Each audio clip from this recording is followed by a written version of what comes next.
Okay. So now you were just talking about his ethos, right? And like what inspired him, what gave him his way out. Now I want you to think about, is there anyone in his story, in his situation?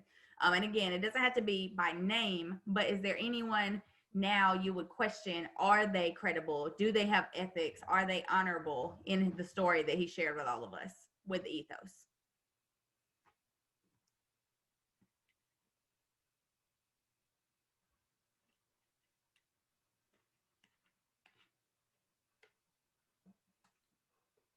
I'm gonna give y'all like 30 more seconds to think about, is there anyone that he's named or just talked about generally, a group, a person, something that happened that would make you question that group, that person, that entity's credibility, honesty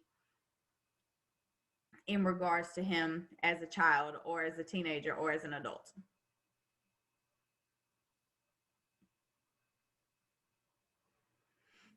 Are you talking about when he spoke on his sexual abuse, his sexual Okay, assault? that could be part of it. Somebody also put his sister dying. So um that would give who ethos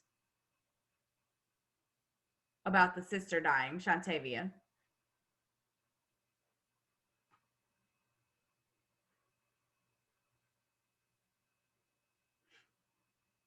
Him? Yeah, so it's like his firsthand account story, right? And we'll look at other stuff, of course, afterwards with Pathos. But back to what Kinesia was saying. So you were talking about as a child with like the sexual abuse and trauma.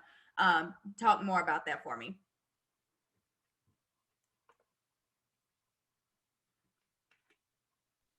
Yeah, I was just saying that like that kind of form it kind of shaped him into who he is today. Like how he look, how his whole outlook about dealing with trauma or dealing with like sexual abuse, and he can relate to that.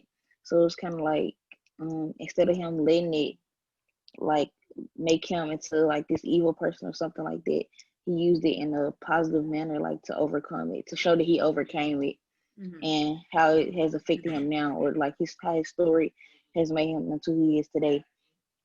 Okay.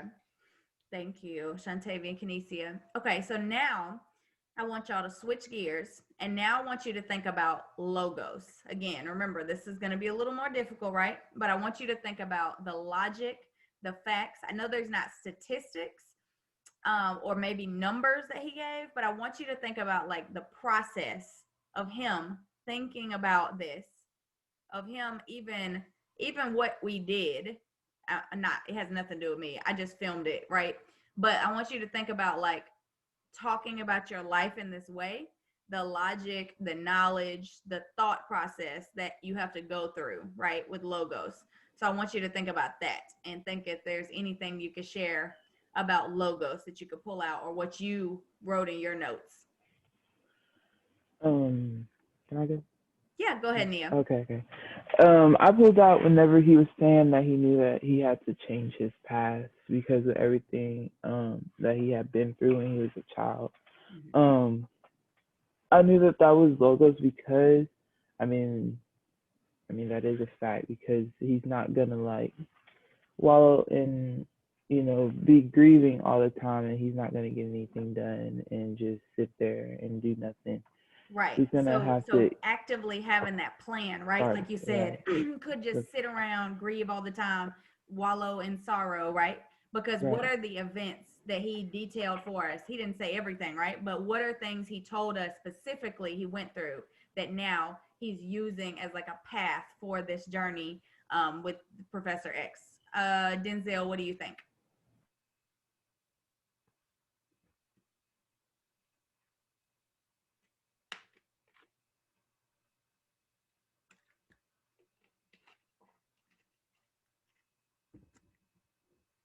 I didn't really get that. I kind of got like how we was talking about, like how he, like his hand gestures, like by telling his body language, you could tell like he was kind of telling the truth. Okay, so you're talking about ethos then. Okay, so we're going to come back to that. Thank you. We are going to go back to the body language because there's something very specific I want y'all to kind of zoom in on.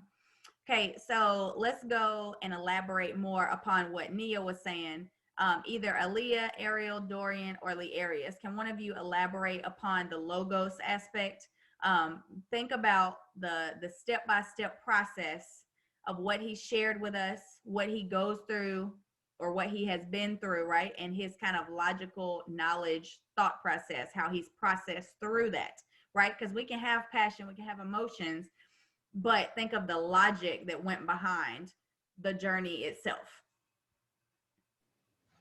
I put down like certain words, like we talked about the sexual abuse and domestic violence, and we talked about how there has been challenges, and he was like that 2020 has the proof of that.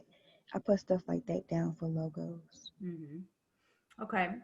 So definitely, it's like the step by step what you heard about his life, right? You said first like domestic and sexual trauma, and then you skipped a little bit, so you went straight to like 2020 and what he's doing now. So what was in between that, right? So he had the childhood trauma and abuse, and then what happened once he moved here? So he said he moved from Arkansas to Nashville, and what happened He here? changed his ways to become his dream, like the teachers. Like he wanted to become a teacher from science and math. Pause.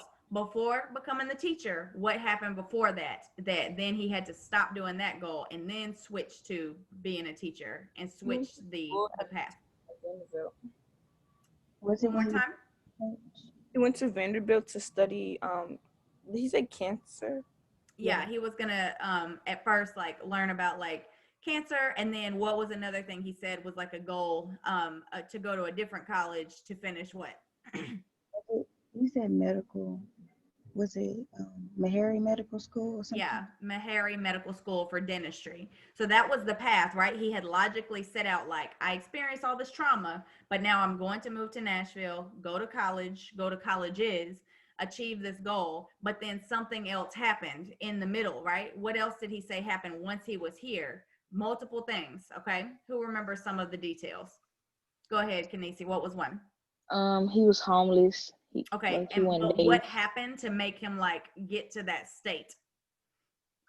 I like how y'all are really thinking about the logic behind all of the pieces. Ariel's looking at her notes. What do you think? Either Carmel, Liara's looking at her notes. What do you think, Aaliyah?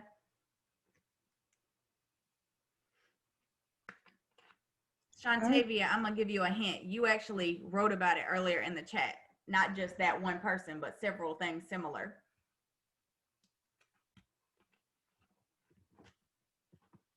With his family members dying? Yeah, different family members passing away, right? And so not having like a foundation, like a like a people to back you up, right? When you have stressful moments, when you have trauma, a lot of people, right? They can go to family, they can go to friends, they can lean on someone else, right? But if that foundation, that safety net is gone, then that can mess up your plan, right? Your logic.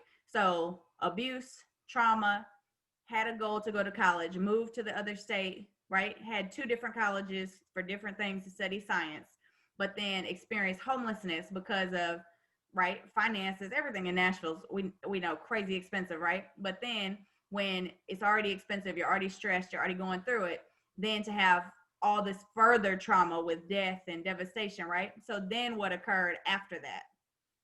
The next logical path that he strategically did was what? Is that when he said he grounded himself in his wire? He found what? He said he grounded himself in his Yes, wire. grounded himself in his why. So what did he then say? I can't maybe go to medical school. I can't maybe finish dentistry school at Vanderbilt Meharry, but I'm going to do what now? What inspired the why? To influence others? To influence others, right? To become a what? Teacher. A teacher. And his why, that's very important. You said that, Learius, is who or is what? Wait, you breaking up. I was breaking up. Okay, so what was his why? So you're saying he wanted to influence others being a teacher, but what was his why that made him think, oh yeah, I can do that because of my experiences?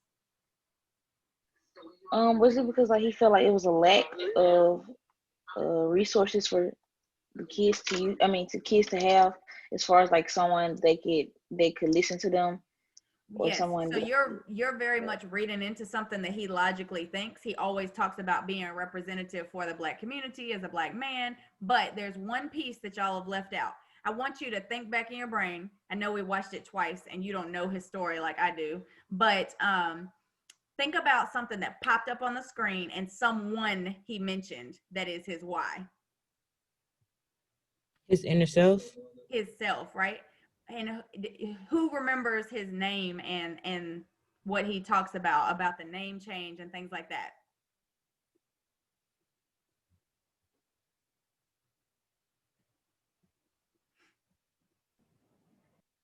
I mean, his name was Ezel, and he changed it to Xavier. Exactly. So he said, my why is Ezel, right? And he said, like, if you didn't catch this, even that, right, is logos, that he had the name change that he was explaining to y'all in this video. And he does this to his students too, by the way. He'll tell them the story and he'll give like motivational speeches, like a speech at his like college graduation he was asked to give, and like professional development for other teachers. But he also says it to help resonate, to build relationships, to give hope to students in classes, right? So all of that is part of logos, right? Strategically doing something to help others, but also remembering his why that was himself, right? As a child and all he went through, and giving other people hope, like you can also get over things, right? Or overcome, not let something, the grieving process, the trauma take you out, right?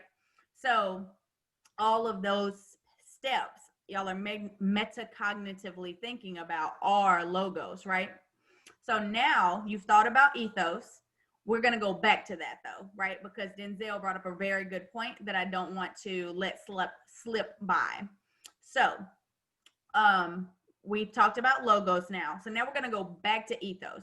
Earlier, we talked about ethos. Deani brought up like attitude, body language, how other speakers might stutter. Someone also brought up eye contact. What did you notice about the body language and the eye contact in this video that someone might try to say is not credible in normal things, right? But in this particular video, why do you think it would be, or why do you think it was done strategically?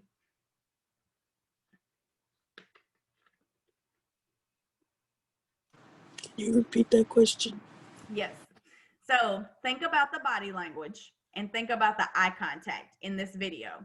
And normally with ethos, honesty, credibility, what people will say, right, about making eye contact, about body language, think about why it was strategically done in this video possibly, or maybe his thought process of why he would not look at the camera or why he would have his body in a certain way. I want y'all to think about those things with concern to or consideration to ethos, credibility, honesty.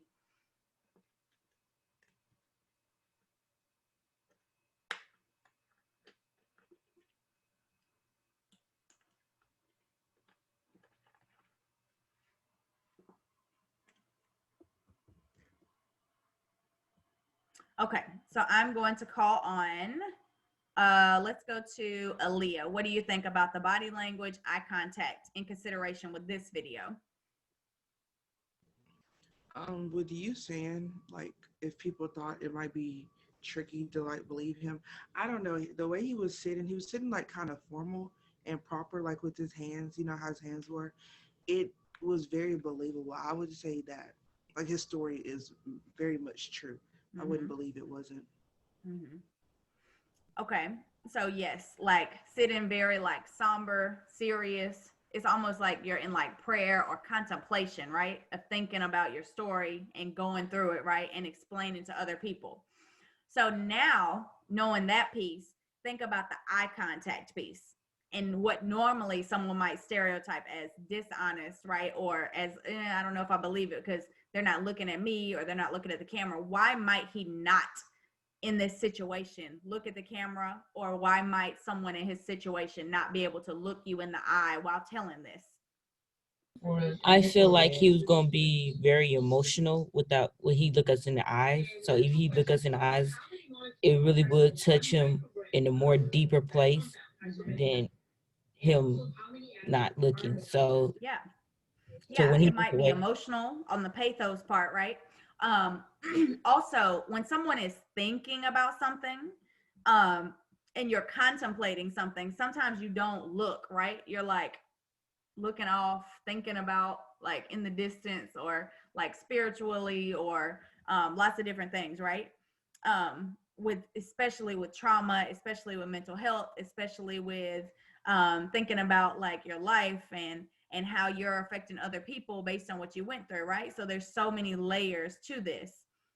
Okay, so also now thinking about it like the other lens of like when you are doing something for a purpose, right? He's done this speech several times, and I don't even think of it like a speech, more like how we talked about Viola Davis giving a testimony, right? Like I said, I've heard it when he did it at a college graduation. He talked about he had done that, but then he's done it at a school event for all teachers for professional development, right? To talk about influence of educators, specifically Black educators, and with his story with Ezel and his identity that he created this persona, right, with Professor X, and he tells the students all about like himself, right, wanting to originally be a doctor in medical school, to be a professor, right, you had to have a doctorate, but also to make it almost like a superhero, right, with like X-Men. People know like Professor X, right? So he does that also with the students. And obviously it might hit home a lot easier with like middle school students, stuff like that, but it's still so he didn't share it here, but he can use it, right, in a lot of different modes. So all of that though goes with the logos, right, because he's thought about this process and how he wants to help other people, and then the persona that he's created, and then even taking it a step further, like wanting to learn other people's stories in life, creating the logo with the Professor X and what he's wanting to create, like interviewing other people and things like that, to hear their stories and learn how they could help affect change as well. So now the easiest one I left to the end, right? I kind of wanted to pause y'all because pathos is usually the easiest one. What are some things that stood out to you as passion, something you can empathize, sympathize with, either maybe some joy, some anger, things like that for pathos? What are some examples that you all pulled out in your notes? Him living out his car. Okay, so Yeah. literally living in homelessness while trying to go to medical school right here in Nashville. Thank you, Denzel. Wouldn't eat days at a time. One more time, Nia. He wouldn't eat days at a time. Yeah, as a child, like having to eat cold cuts and like out of a can, right? Or And yeah. really struggling like to have food at all. Thank you for sharing. What about something that you pulled out as pathos, Liarius?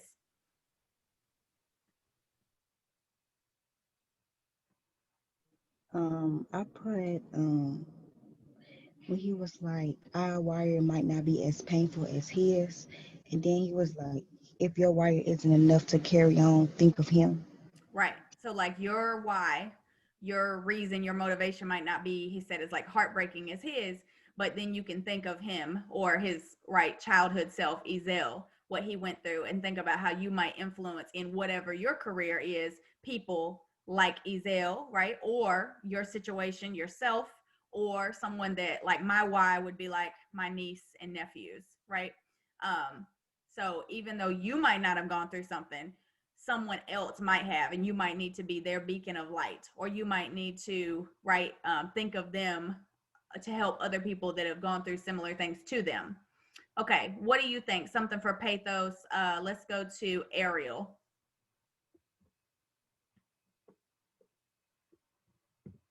I was just saying, I put down how I put his brother, his sister, and his uncle dying as pathos. Mhm. Right, just lots of death, right? Loss and trauma. Thank you for sharing. Okay, what about you, Shantavia?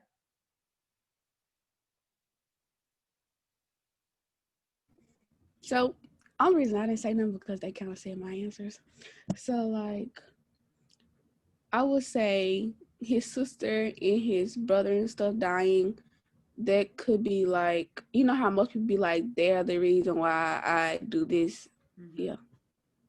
Right. Thank you. I know, and definitely he brought up his uncle, right, who was like his greatest motivator other than Ezel. And that was like one of the kind of, he said the straw that broke the camel's back, right, when he tried to go to medical school, was homeless, and then lost all of these people during that same time. Okay, so does anyone else want to share out one last piece of pathos you How might have he pulled out? said, I found one. Your sound is a little low, Aaliyah. Can you turn it up just a little bit?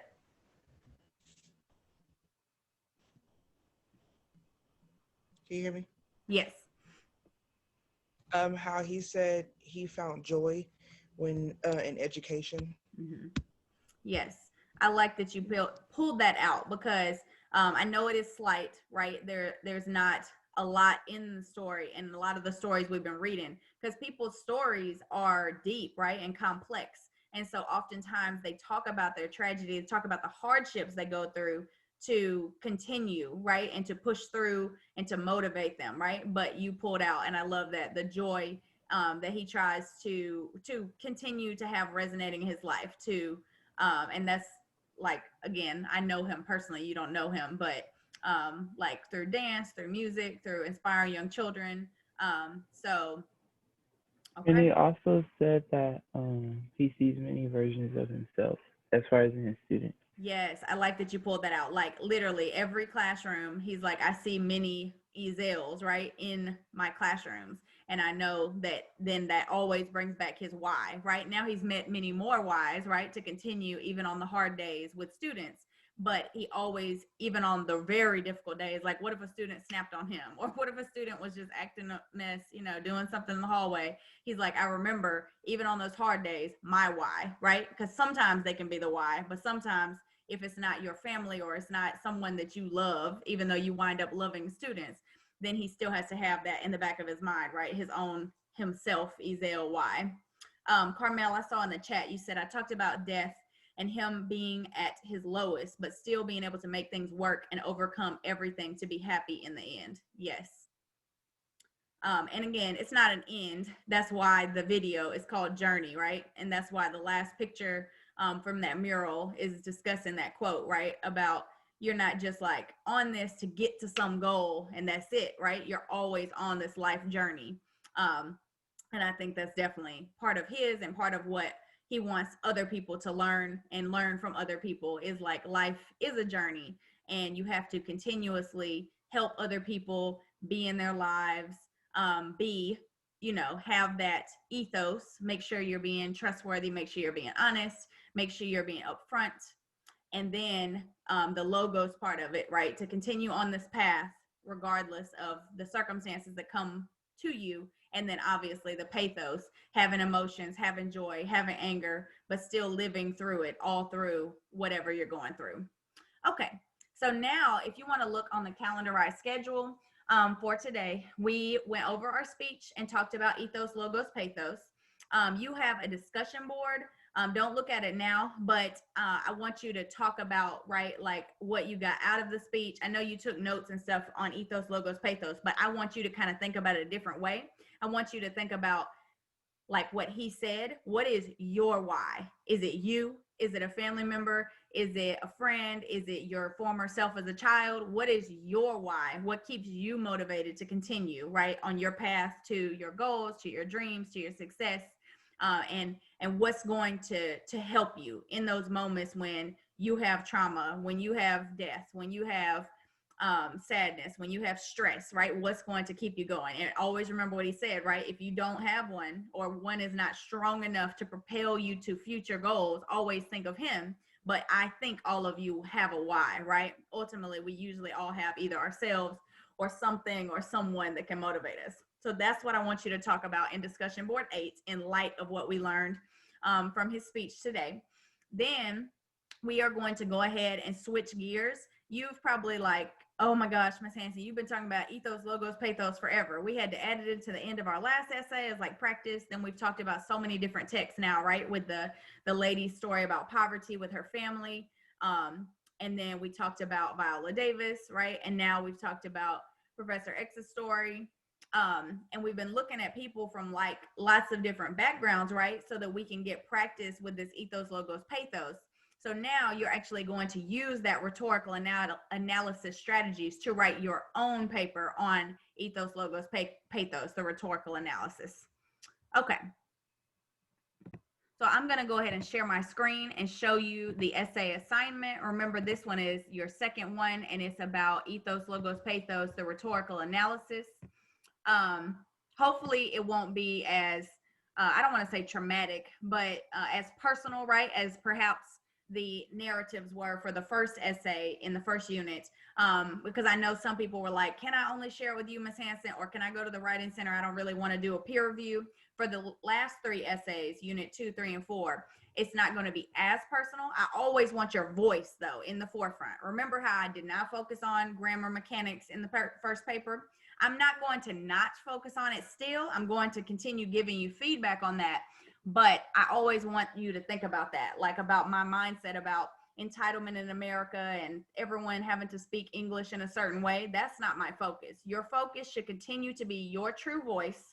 Your focus should continue to be your vibrant way that you speak and how you feel about a topic, right? And then that should, the grammar and everything is always secondary. I always want your voice in the forefront. What do you think about a topic? What are your opinions? What is your critical thinking skills you're using? Okay. So don't get in your head about all the grammar and stuff. I always want you to proofread. I always want you to do our peer reviews in class, do use the writing center. But now I'm saying it won't be as personal, right? So you'll be more comfortable sharing your story in class for the 2nd, 3rd, and 4th essays. Okay, let's look at the assignment together. Is everyone able to see on the screen what I've shared? Okay, I'm going to share this also later in the newsfeed and eLearn. So this is our Unit 2 textual analysis, rhetorical analysis rather. It might not be on a text, but it will be on something you're going to research this time. And remember, the first essay was not research. This one is. So you'll have to have a works cited page, and you will look up research this time rather than just talking about personal situations. So for my Monday, Wednesday class, your rough draft of this is actually due Wednesday, September 30th. So it's next Wednesday. So you need to be very much so getting on it, right? Just the rough draft though. Then we will do peer reviews and everything like we did before. And then the final draft for Monday, Wednesday classes is Monday, October 5th. So that will give you time to get your peer review look through, change things that you want to, go to the writing center, make sure you're following MLA format and doing your works cited appropriately, and maybe adding more research or editing things people have suggested at the writing center or in peer reviews. So the purpose of this textual rhetorical analysis is to allow you all to gain familiarity with rhetorical strategies that authors are using to appeal or persuade their readers, right? With ethos, logos, pathos that we've continued to practice.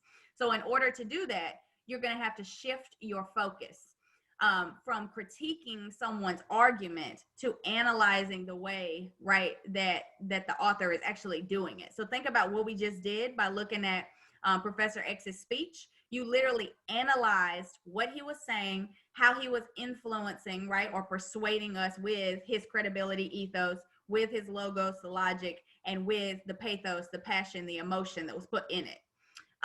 So the two objectives might seem confusing at first, but you, again, you're not just looking at it and telling your opinion this time. You're talking about like what the research talks about this topic and how to persuade through ethos, logos, pathos. So you're looking at it as a strategy, the analysis itself. So now with the theme of this class in mind, remember, we're always talking about voice, representation, unique experience, your representation, and speaking up with activism, with civic mindedness, right? So for your textual rhetorical analysis, you are going to focus on persuading an audience to research, engage, donate, or volunteer for an organization. And I'm going to show you the list of organizations that you can choose from. But again, you need to make the decision because, again, your rough draft is due by next Wednesday, right? So you're going to have to sign up and be approved. So we're going to take a few minutes at the end and let you look at the list and sign up. and because I don't want people picking the same topic. So you're going to, again, do this with ethos, logos, pathos, rhetorical appeal. So I'm going to scroll down because remember the skills are just what the department gives for everyone that they're going to have to do, but it's not what I'm worried about. You're going to write 4 to 5 pages. Remember, you have to go, it would be like 4.5 to 5, right? So in order to get the 4, you have to go all the way to the bottom. And so it would be 4.5 to 5. So the essay has to be in MLA format. You have to have that works cited page. The works cited page, though, does not count to your 4 to 5 page minimum page count. You're writing for an academic audience. So this time, as opposed to last time, remember I let you use, like when you're in your narrative, curse words, slang, contractions like can't, ain't, don't, couldn't. You're not going to do that this time. This time is going to be professional language, academic audience. So no I, we, right? First person, no second person, you. You're not telling someone a lesson this time, really, stuff like that. You can use third person, he, she, it, they, because you're telling like factual research, okay, to persuade someone to volunteer, donate, all of those things. So you're going to choose a topic from the list and be approved. The essay's argument or thesis is going to focus on effectively using those 3 rhetorical analysis appeals, right, to persuade someone through ethos, ethics, honesty, logic, logos, statistics, facts, and pathos, pity, emotion, anger, joy. So you're going to convince the audience to research or engage with or donate or volunteer for the organization you're going to choose from the list and that you're going to be approved of. The essay is going to include an introductory paragraph, with that like 200-word roundabout summary of the main arguments that you're going to persuade the audience with, not giving everything away, right? But you are going to, in your thesis, say, this is what I'm going to do in this paper with ethos, logos, pathos. You're going to convince them again to research, engage with, donate, or volunteer for an organization that you're going to choose and get approved for. The essay then is going to devote 1 body paragraph to each of the concepts. So then you're going to talk 1 paragraph about ethos, 1 about logos, 1 about pathos, to really keep you grounded, right, in each piece, not be like, oh, I'm talking about ethos here a little bit, then I'm going to talk about logos, then pathos in every paragraph. No, every paragraph, every section gets its own paragraph, 1 on ethos, 1 on logos, 1 on pathos. So each body paragraph, except for the introduction summary, right, should include a minimum of 1 quote from a research source to support your argument about that paragraph. And you're going to have that topic sentence about supporting the organization. And then you're going to say, with ethos, this is why this is credible organization. Or with logos, this is the logical reason you should do this. With pathos, this is why you should pity, take joy, be angry about the organization, or want to volunteer, donate money, things like that. So you're going to keep in mind other people's counter arguments about why people might not want to work with or for that organization. Think again politically. People might not agree with you, right? They might be like, I'm thinking like a Republican. I don't agree with abortion. I don't agree with like different resources being given to the community. I'm more for like giving rich people back taxes. Or you might be more on the Democrat side, right? You're always thinking there's always someone in life that's not going to agree with you. And you always want to be kind of 1 step ahead of them on the defense in your argument.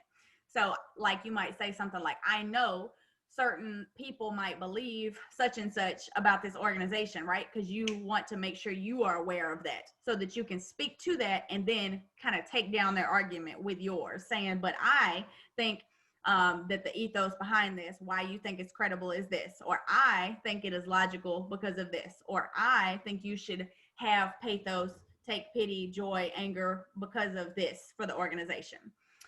Again, you are going to make sure for your citations, you're using signal phrases. So when you introduce a quote, you would introduce it like, this is so-and-so said this, and then you'll put a comma and put the quote, right? And then you put the citation afterwards. Or you might put in a complete sentence like, you should volunteer or donate to this cause because da da da da. Put your complete sentence, then put a colon, right? The 2 dots, and then put the quote. So there's 2 different ways you can do that. So-and-so stated, so-and-so said, put the quote, and then put who said it at the end in parentheses. Or you put a complete sentence, right? Explaining the reason why you think this quote is important in the first place or what you want them to get out of it. Then put the quote. Okay, now the works cited page, again, must document all of your sources, be correctly formatted in MLA. Again, if you're not familiar or if you're not comfortable with MLA, 1000% set up a writing center appointment, okay? So they can look over your paper, so they can give you advice about the MLA guidelines. I've also put the website again for the writing center for you to set up virtual appointments. And since the library and everything is open now and you're on campus, you can also do, the phone number is there to set up appointments in person with social distance with your mask. Okay, grammar and mechanics, again, it's last because that is last priority to me, right? I think it's important. Everyone has to go to college. You are forced because of America's entitlement to learn English, to make sure it's properly cited. And right, we want to look professional and academic, but your voice is my prime concern. And I want you to get edits. I want you to get revisions. I want you to truly put all of your effort into your papers, but I want that to be in the revision process, right? Think about what you really think, what you really believe, your voice first, so you're not all in your head trying to get it grammatically perfect. Then go back and edit and proofread. That's why you don't procrastinate, right? So that you can really look back at it a couple times, or at least minimum one other time. Okay, criteria for success on the rubric. I'm going to click on that now and show you that for the last 4 minutes. So again, just like last time, at the top, all of the technical things are that portion of the grade for 80 points. So making sure it's in MLA, right? You have to have, I see an edit I need to make on this already. It's 4 to 5 pages. So that is out of 20 points. MLA heading, make sure you have a heading just like before on the left side with the name, the class, all of that. That's outlined in the syllabus, right? It's the same for every paper. You don't need to change it. Make sure you have a creative title. It's not just like, oh, Ethos, Logos, Pathos paper. Make sure you have a creative title. The topic you did not hear about yet that you're going to pick out of a list is environmental protection organizations. So learning about the environment, learning about, it might be animals, it might be social justice, it might be lots of different things like the rainforest. You're going to incorporate, of course, Ethos, Logos, Pathos. And you have to make sure you submit your rough draft, make sure it's on time, participate in the breakouts for the peer reviews. So you have to be there, right, to participate, and then submit your final paper. So now for the actual nitty-gritty criteria, remember, we look at the top because y'all are not mediocre. So we're looking at top 5s. So in order to get 5, you have to have your audience thought of for the adaptation. So you're consistently using an appropriate academic professional tone to be appropriate to the audience you're trying to convince about this organization, right? You're making sure your rhetorical choices are appropriate with Ethos, Logos, Pathos. To get a 5 in clarity and organization, you have to be well organized. It has to be in logical order, right? Chronological. Remember, we're not time travelers, science fiction, right? We're going in order of how you're giving them advice about the chronological order. If you're talking about it like this happened in January to June to December. Making sure your ideas connect smoothly. So you do need to have transition words. Again, if you're not familiar with transition words, Google that, like however, nevertheless, furthermore, to make sure your paragraphs flow in between. Writing, workshop, and revision, making sure that you make significant growth from when you turn in your rough draft next Wednesday, after your peer reviews in class, after your writing center appointment, to have your final draft. So making sure that you participate in peer reviews and making sure that you get your own advice and then get more from the writing center. Grammar, mechanics, spelling, MLA, again, those are low priorities on the totem pole. But again, if you want a 5, making sure that you definitely get it proofread, making sure that you come and participate in peer reviews, and making sure that you utilize the writing center. Okay, so now, I know that's a lot. I'm going to pause for a moment and let you breathe. And we're going to go back into the actual topic selections. So remember, environmental is the topic that you're going to select from that list this time. So this is the list I'm going to share on the screen, and I'm going to put these in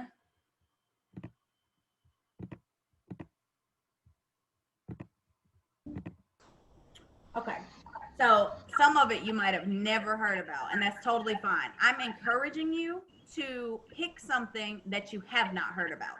I want it to be something like that you actually have to do research on, right? That you not heard about so that you can really learn and envelop yourself in it. Okay. So Black Mambas is an all women led anti-poaching group, Defenders of Wildlife, Ian Somerhalder Foundation, Earth Alliance, International Union for the Conservation of Nature, Jane Goodall Foundation. So a lot of you might not have ever heard of any of these, and that's fine as well. So let's say for this class, we're going to look at the top 20. So we're going to cut off for the top 20. So only look at 1 through 20. And I want you to go ahead and raise your hand if you are ready to just put your name beside one and pick one to research so you can get started on your research paper.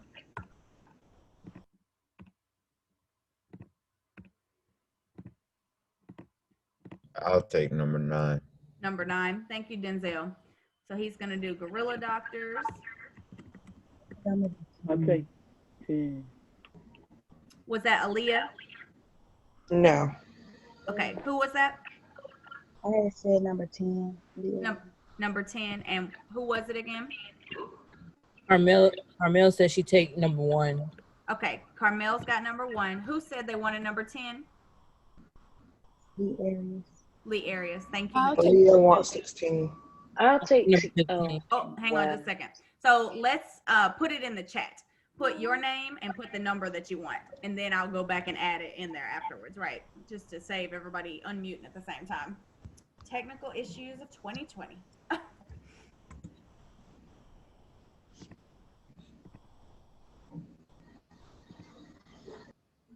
All right, but everyone does have to select. So go ahead, and if you see already someone else has your number in the chat, let's just go ahead and switch it up.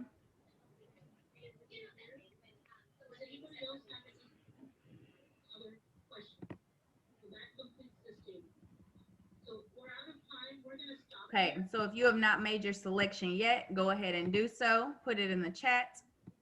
And let's get this done by 9:29. I really think this will stretch your mindset, make you really start thinking outside of your like personal, right? Local.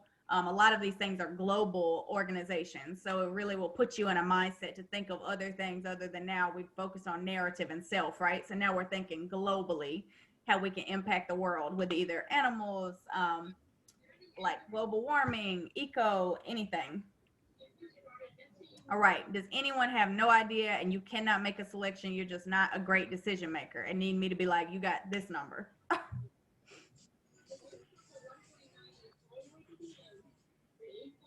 Okay. So speak now or forever hold your peace, or I will just select one for you. So make sure everyone who is present today. So Liaris, you chose one, right? Okay. What number did you have again, honey? 1, 10. 10. Thank you. Okay. And then Aaliyah, which number did you pick?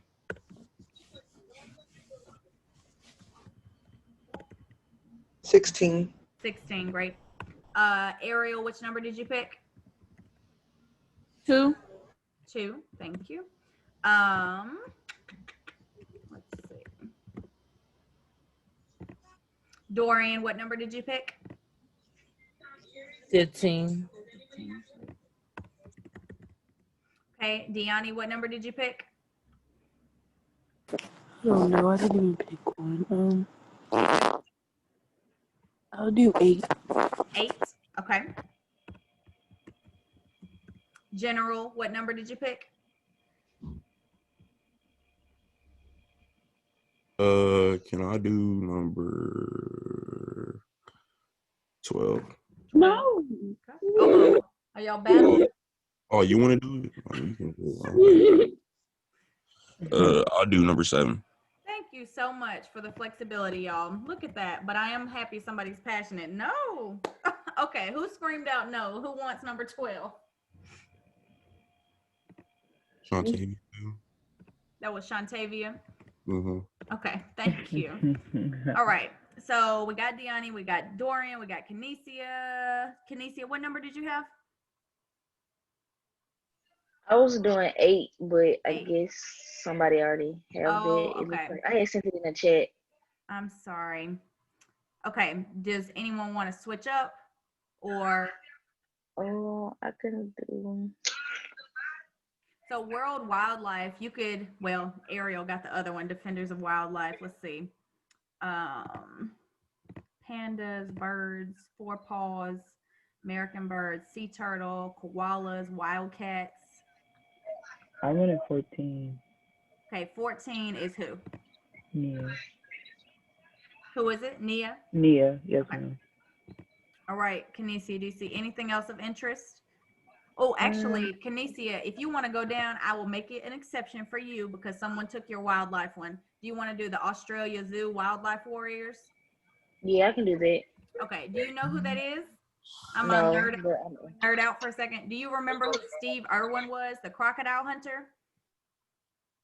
No. Oh my God, y'all are so young. Okay, he's you'll learn all about him then. His family literally runs the Australia Zoo now, but you're gonna learn all about him. Okay, so Deani, Dorian's good, Kinesia's good, Carmel's good, Denzel's good, Shantavia's good, Ariel, Aaliyah, Learius, General, Nia. All right, that is everyone on the call. Everybody else is just getting an assignment that wasn't here. So, all right, so you know your topic.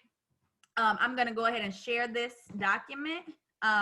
You won't have edit rights, but you will be able to view it so you can see your topic name, right? So I'm going to stop sharing and put that in the chat. Does anyone have any questions about, make sure you can open that so you can see the list. Does anyone have any questions about the discussion board that is due before next Monday about what your why is based on what we learned today in class with Professor X's video? Okay, that should not take you long, but remember, every discussion board you do, you have to reply to what? Another person. At least one. Yep, at least one other person. So make sure you do yours and then you go reply to somebody else or you will not get full credit. And then you have your topic and you know by next Wednesday, so that means you have 2 days, right? You have more than 2 days, but a class period, right? Before you have your what due on Wednesday next week. Rough draft. Yep. So it's coming on strong. Do not procrastinate. 4 to 5 pages. It's a little longer than the last one, okay? I'm going to put all this in the e-learn. I have 2 more classes though today, so I'm going to post it after my 3rd class. But all you need to focus on is I'm researching this topic that I just picked, right? And that's where you go with that rough draft right now. You can go look at all this, the nitty gritty after I post it after 12 something anyway. You need a break and you might have another class anyway. So, all right, I will be posting that for everyone. Have a great rest of your day. And I will see you on Monday. Enjoy your fall break for, Thursday, Friday. Bye, y'all. Can I talk to you? Yeah, you can ask me. I do have another class right after this, but if you can ask something, if it's not a super long conversation. I'll just email it to you. Okay, you sure? Mm-hmm. Okay, all right. I will see y'all later. Thank you. Thank y'all. Bye.